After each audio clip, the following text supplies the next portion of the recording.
Hello students, I am Abhishek Singh from Krisha classes. Today I will going to explain you exponent and power, which is very important topic, जो कि बहुत ज्यादा important topic है. इसका बहुत ज्यादा use होता है और कैलकुलेशंस में ये बीच बीच में आता है, जिसको हमें करना सीखना होता है. तो चलिए मैं आपको बताता हूँ कि एक्सपोनेंट पावर है क्या, और मैं इसके कुछ बेसिक लॉज आपको बताऊंगा जो कि बहुत ज्यादा इंपॉर्टेंट है. तो exponent and power, exponent power suppose करिए कि इस तरह से कोई नंबर लिखा हुआ है, इसको हम बोलते हैं बेस और इसको हम बोलते हैं एक्सपोनेंट.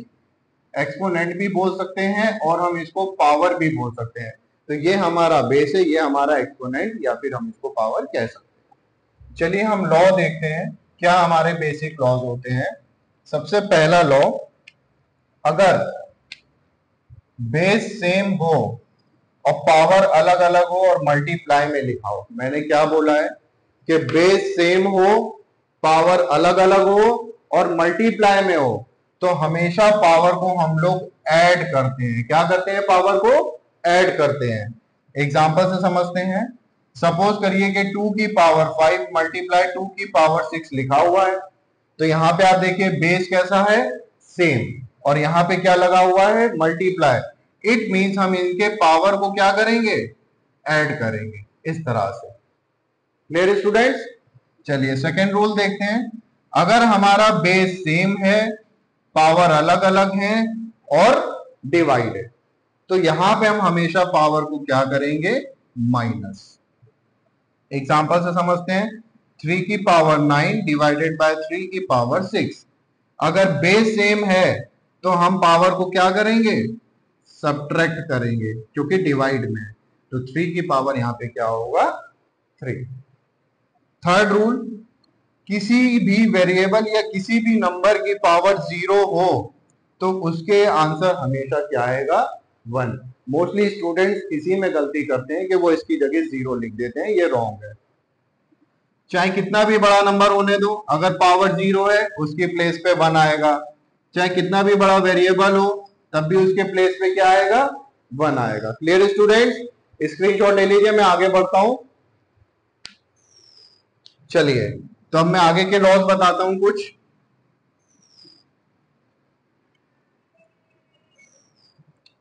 लॉ नंबर 4, अगर कोई भी वेरिएबल या कोई भी नंबर इस तरह से ब्रैकेट में लिखा हुआ है, तो जरूरत पड़ने पे हम उसको ऐसे अलग अलग कर सकते हैं.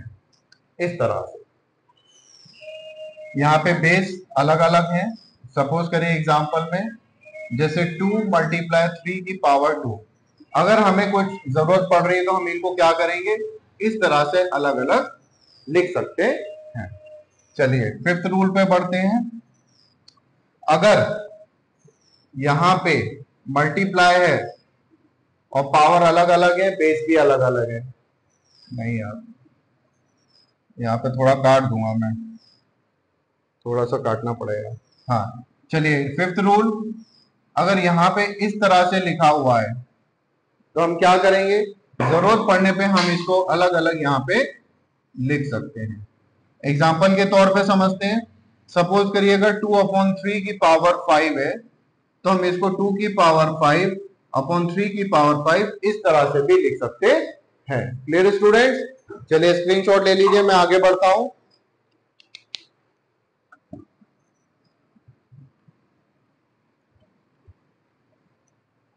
लॉ नंबर 6, अगर हमारे कोई भी पावर माइनस में लिखी हुई है और हमें उसको प्लस में करना है, तो हम क्या करेंगे? हम इसको इस तरह से 1/, में कर देंगे. अगर 1/, में लिखा हुआ है तो हम इसको वापस इस फॉर्म में भी कर सकते हैं. और अगर हमारा कोई भी रेशनल नंबर इस तरह से पावर माइनस में लिखा हुआ है तो हम इसको अंदर के नंबर को रेसिप्रोकल करके पावर प्लस में कर सकते हैं. ये देखिए, ये इसको हम अगर रेसिप्रोकल कर देंगे तो पावर किस में हो जाएगी? प्लस में हो जाएगी. ये हमारे बेसिक लॉ है. चलिए इसका स्क्रीनशॉट ले लीजिए. चलिए अब मैं आगे बढ़ता हूं अपने लास्ट लॉ पे, उसको समझाते हुए. 7, अगर हमारा इस तरह से लिखा हुआ है, एक पावर अंदर और एक पावर ब्रैकेट में बाहर, तो हम क्या करेंगे, इनको हमेशा मल्टीप्लाई करेंगे। एग्जाम्पल से मैं आपको समझाता हूं। सपोज करिए 2 की पावर 4 और बाहर 5 लिखा हुआ है, तो हम इनकी पावर को मल्टीप्लाई करेंगे, तो 2 की पावर क्या होगी 20। जैसे 11 की पावर 3 और बाहर -2 लिखा हुआ है, तो 11 3 मल्टीप्लाई -2 इट मीन 11 की पावर -6। और एक्सपोनेंट में अगर आप कोई भी क्वेश्चन सॉल्व करेंगे, अगर वो निगेटिव एक्सपोनेंट में है, तो सबसे पहला काम ये होगा कि आप उसको पॉजिटिव एक्सपोनेंट में करें और तभी आगे उसको सॉल्व करें। चलिए, तो अब मैं कुछ क्वेश्चंस आपको क्लियर करता हूं, किस तरह से क्वेश्चन आ सकते हैं। सबसे पहले बेसिक क्वेश्चन। सबसे पहले right the base and exponent. तो हमें यहाँ पे बेस और एक्सपोनेंट लिखना है, तो क्या करेंगे, हमने लिखा है यहाँ पे बेस, बेस हमारा क्या है 5, एक्सपोनेंट हमारा क्या है, पावर को एक्सपोनेंट बोलते हैं 6। Clear students. चलिए एक और बताता हूं मैं। सपोज करिए 11 की पावर 8 लिखी हुई है, तो यहाँ पे हमारा बेस क्या होगा 11 और एक्सपोनेंट क्या होगा 8। Clear students. चलिए मैं नेक्स्ट क्वेश्चन पे बढ़ता हूं, और किस तरह से क्वेश्चंस आ सकते हैं। क्वेश्चन नंबर 2, राइट इन एक्सपोनेंट फॉर्म। एक्सपोनेंट फॉर्म में लिखना है, और आपके पास क्वेश्चन कुछ इस तरह से इन्होंने दे दिया, इस तरह से। बहुत इजी है, बहुत आराम से हम इसको लिख सकते हैं। आप लिखिए पी, पी कितने टाइम से यहाँ पे 1 2 3, इट मींस पी की पावर 3। फिर लिख दीजिए आर, आर कितने टाइम से 3, तो आर की पावर हो गई 3। और इसको हम इस तरह से भी लिख सकते हैं, क्योंकि बेस अलग है पावर सेम है, मैंने अपने लॉ में बता रखा है। Clear student. चलिए और देख लेते हैं इसमें। सपोज करें यहाँ पे लिखा है 8 multiply X multiply X multiply X multiply Y multiply Y. इसको हमें एक्सपोनेंट में लिखना है, तो हम क्या करेंगे, 8 को प्राइम फैक्टराइजेशन में ब्रेक करेंगे। 2 into 2 multiply X multiply X multiply X multiply Y multiply Y. अब देखिए यहाँ पे 2 कितने टाइम्स है 3 टाइम्स, 2 की पावर 3। एक्स कितने टाइम्स है 1 2 3, यहाँ हो गया 3। वाई कितने टाइम्स है 1 2 2 टाइम्स, ये हो गया आंसर। इस तरह से हम किसी भी प्रोडक्ट फॉर्म में दिए हुए क्वेश्चन को एक्सपोनेंट फॉर्म में लिखते हैं। चलिए स्क्रीनशॉट ले लीजिए आप।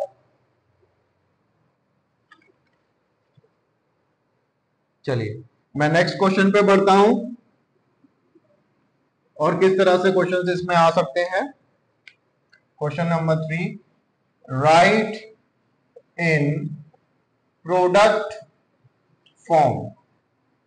जो अभी हमने देखा कि प्रोडक्ट फॉर्म में दिया हुआ था उसको एक्सपोनेंट फॉर्म में लिखना था, अब यहाँ पे हमें प्रोडक्ट फॉर्म में लिखना है। तो सपोज करो आपको क्वेश्चन दिया है 2 की पावर 5, a की पावर 2, b की पावर 3। बहुत इजी है। 2 की पावर 5 मतलब 2 को आप मल्टीप्लाई में 5 बार लिख दें। क्लियर। a को 2 बार लिख दें और b को 3 टाइम्स लिख दें, बहुत इजी है।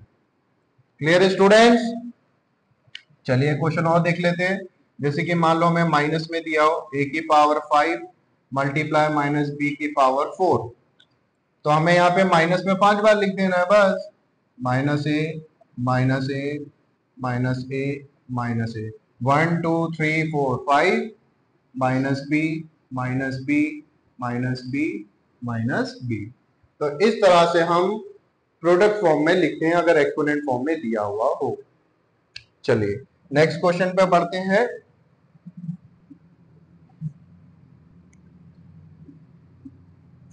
Question number 4, right in positive exponent. Right in positive exponent. तो यहां पे सपोज करो हमें जैसे 2 की पावर 3 और -7 दिया हो, हमें इसको पॉजिटिव एक्सपोनेंट में करना है। तो पॉजिटिव में करने के लिए मैंने आपको बताया था कि अंदर के नंबर को आप रेसिप्रोकल कर दें, ये अपने आप पॉजिटिव में हो जाएगा। चलिए क्वेश्चन और देख लेते हैं। सपोज करें यहाँ पे -7/3 लिखा है और पावर -11, तो माइनस ही यहीं पे लिखा रहने दें, -3/7 आप कर दें, अंदर का माइनस चेंज ना करें और यहाँ पे हो जाएगा प्लस। तो जैसे ही हम इन नंबरों को रेसिप्रोकल कर देते तो पावर हमारी पॉजिटिव में कन्वर्ट हो जाती है। Clear students?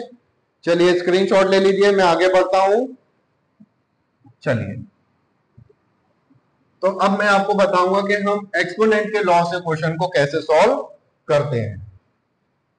Solve by using exponent loss and express the answer in exponent form। मतलब यहां पे हमें एक्सपोनेंट के लॉ को यूज करते हुए क्वेश्चंस को सॉल्व करना है और आंसर हमें एक्सपोनेंट फॉर्म में ही रखना है। तो हम क्या करेंगे, सपोज करिए हमें क्वेश्चन दिया 5 की पावर 2 मल्टीप्लाई 5 की पावर 8, तो हमें यहाँ पहचानना होगा कि कौन से लॉ को हमें लगाना है। तो यहाँ पे आप देखिए बेस सेम है, और जब बेस सेम है मल्टीप्लाई में, तो मैंने क्या आपको बताया कि पावर को हम ऐड करते हैं। तो 5 2 प्लस 8, और यहाँ हमें साइड में हमेशा शो करना है कि हमने कौन सा लॉ यूज किया है, ये इंपॉर्टेंट है। हमने किया है a की पावर m a की power n is equal to a की पावर m प्लस n। जहां पे हमने आपने प्लस में लिखा हुआ है उसी लाइन के सामने आप इसको शो करेंगे जिस लॉ को आपने यूज किया है। तो यहां हो गया 5 की पावर 10, ये हो गया आंसर। हमें एक्सपोनेंट फॉर्म में आंसर देना था, इसलिए हम इसको आगे सॉल्व नहीं करेंगे, ये एक्सपोनेंट फॉर्म में ही रहेगा। Clear students? चलिए मैं और क्वेश्चंस बताता हूं इसी में आपको। सपोज करिए इस तरह से कोई क्वेश्चन आ गया, 2/3 की पावर 9 डिवाइडेड बाय 2/3 की पावर 4, इस तरह से क्वेश्चन आ गया। तो हम क्या करेंगे, आप देखिए बेस सेम है और डिवाइड में है, इट मींस पावर क्या होगी, माइनस। तुरंत जैसे ही माइनस में लिखा हम यहाँ पे उस लॉ को शो करेंगे जो हमने यहाँ पे यूज किया है। क्लियर? तो यहाँ पे हो जाएगा 2/3 की पावर 5, ये हो गया आंसर। Clear student? और आंसर को लिखने का तरीका यही होगा। बहुत से बच्चे क्या करते हैं, ब्रैकेट नहीं लगाया और ऐसे लिख दिया, ये बिल्कुल रॉन्ग है। क्यों रॉन्ग है? क्योंकि यहाँ ब्रैकेट नहीं लगा, इसका मतलब ये होल की पावर नहीं है, ये सिर्फ 2 की पावर 5 है, 3 की पावर कुछ भी यहाँ नहीं है, सिर्फ 1 है। इट मींस ये रॉन्ग हो गया ना, दोनों के लिए पावर 5 है। तो हमेशा ब्रैकेट लगा के ही लिखें अगर ये वैसे उसमें रेशनल नंबर में दिया हुआ है तो। चलिए और आगे बढ़ते हैं, थोड़े से और क्वेश्चंस को देखते हैं, अच्छे से समझना है हमें चीजों को। सपोज करिए जैसे 2 की पावर 5 मल्टीप्लाई 8 लिखा है, तो यहाँ पे देखिए पावर दोनों क्या होंगी, मल्टीप्लाई, 5 मल्टीप्लाई 8, इट मींस हमने कौन सा लॉ यूज किया है, a की पावर m ब्रैकेट a की पावर n, यानी कि यहाँ पे क्या होगा, मल्टीप्लाई, तो 2 की पावर क्या हो जाएगी, 40, इस तरह से। Clear students? चलिए और एक दो क्वेश्चंस बता देता हूं मैं, अच्छे से आपको कॉन्सेप्ट क्लियर हो जाए, मैं यही चाहता हूं। सपोज करिए यहाँ पे 5 की पावर 2 मल्टीप्लाई 6 की पावर 2 लिखा हुआ है। अब आप देखिए यहाँ बेस अलग है लेकिन पावर सेम है, तो इसको हम क्या करेंगे, 5 मल्टीप्लाई 6 होल की पावर 2, इट मींस a की पावर m b की power m is equal to a into B की पावर m। ये लॉ हमने यहाँ पे इस्तेमाल किया है। तो 6 5 30, 30 की पावर 2, ये हो गया आंसर। Clear student? चलिए मैं और बताता हूं, थोड़ा सा और आगे बढ़ता हूं इन्हीं क्वेश्चंस में और किस तरह से हम इसको सॉल्व कर सकते हैं।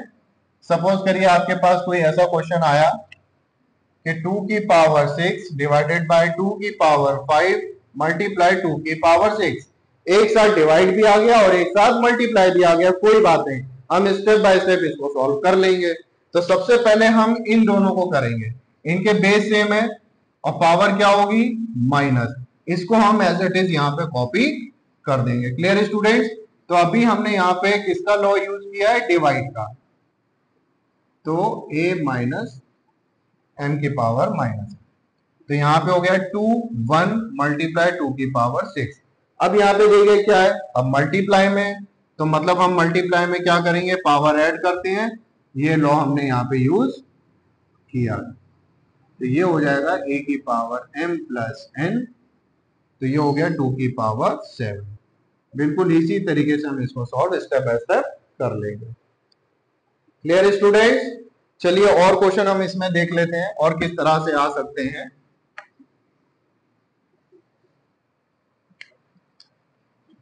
सपोज करें यहाँ पे क्वेश्चन लिखा है 2 की पावर 6 मल्टीप्लाई 4 डिवाइडेड बाय 2 की पावर 8। तो सबसे पहले हम क्या करेंगे, इसको खोलेंगे। 2 की power 6 multiply by 4 divided by 2 की पावर 8। पहले मैंने यहाँ पे मल्टीप्लाई का लॉ यूज किया हुआ है, तो a की पावर m मल्टीप्लाई n, ये हमारे पावर का मल्टीप्लीकेशन हो गया। तो यहाँ हो गया 6 4 जा 24 डिवाइडेड बाय 2 की पावर 8। अब यहाँ बेस सेम है और डिवाइड में है, इसका मतलब हम पावर को क्या करेंगे, माइनस। तुरंत हमने यहाँ लॉ लगाया डिवाइड के लिए, इज इक्वल टू a की power m minus n। Law जरूर लिखेंगे आप जो आपने यूज किया है। तो 24 माइनस 8 2 की पावर 16। Clear student? चलिए और क्वेश्चन देख लेते हैं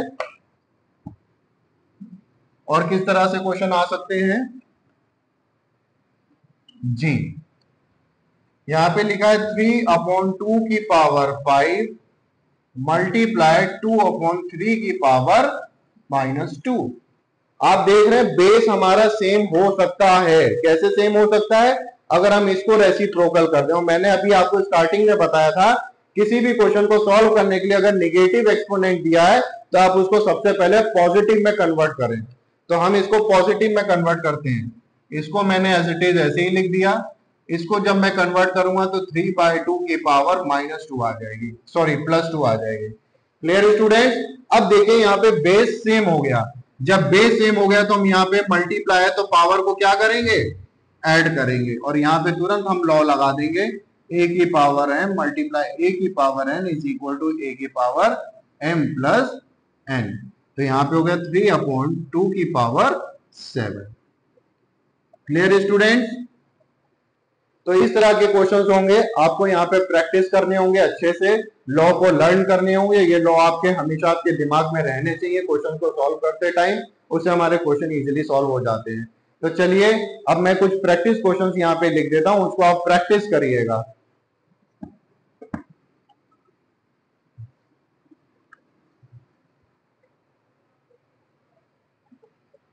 प्रैक्टिस क्वेश्चंस।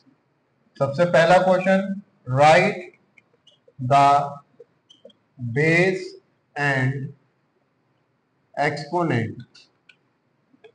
जैसे -3 की पावर 4, 8 की पावर 9, 1/2 की पावर 6, 11/4 की पावर 8।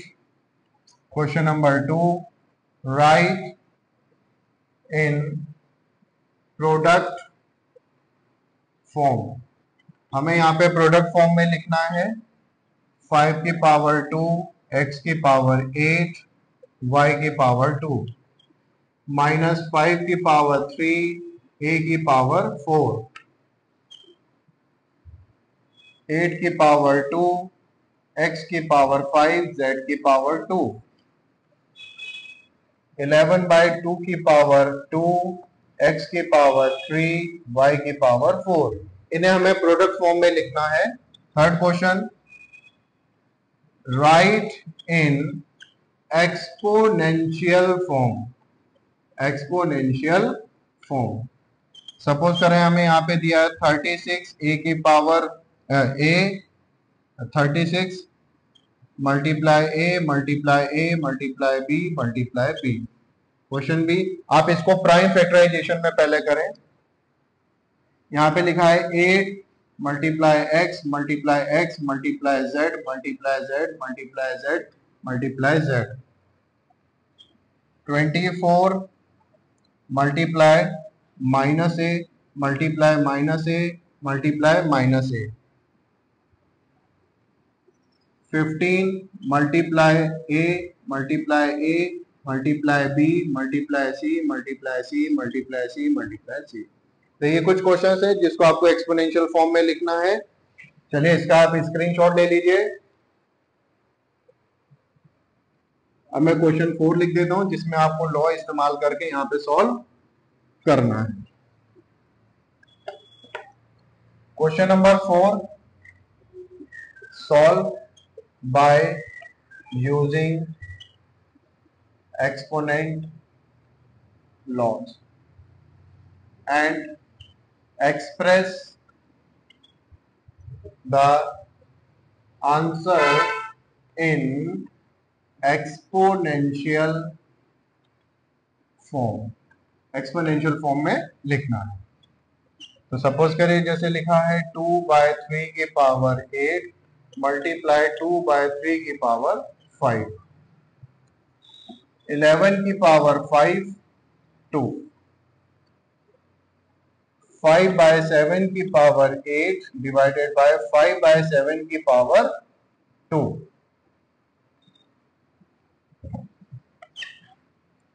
8/9 की पावर 8 मल्टीप्लाई 8/9 की पावर 2 डिवाइडेड बाय 8/9 की पावर 6,